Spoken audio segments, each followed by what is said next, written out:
戏骨快乐实验室，我是米娅。我们今天要来尝试一下用不同基准点的冥想练习。平常我们都是利用呼吸的方式来当做自己的基准点，让自己专心。今天我们尝试一下用不同的声音来当做基准点。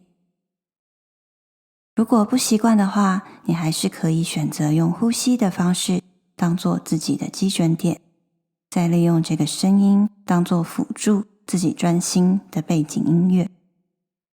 像我的话，我还是习惯用呼吸当做我的基准点，再利用这个声音来加强自己的专心度，让自己回归到现在，练习专注。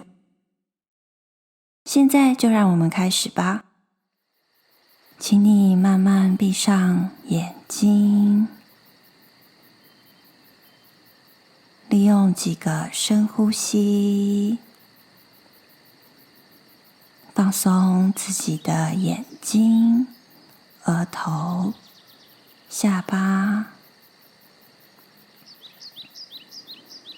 暂时放下手边的事情，把注意力转移回到自己的身体上。请你试着聆听现在这个森林的声音，把这个森林的声音当作你的基准点。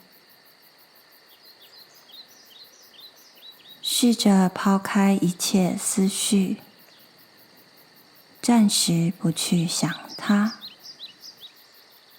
你也可以同时把呼吸当作你的基准点，慢慢的放松你的身体。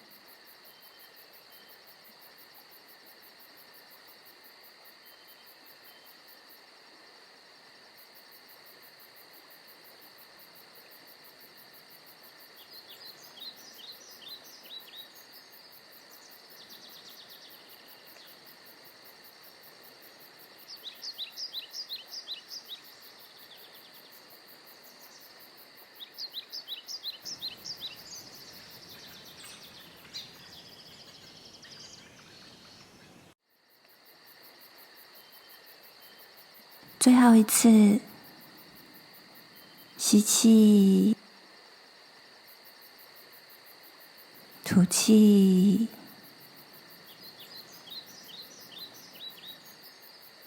慢慢的张开你的眼睛，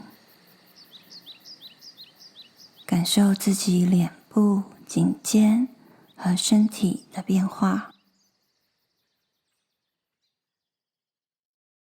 我是米娅，戏骨快乐实验室，我们下次见。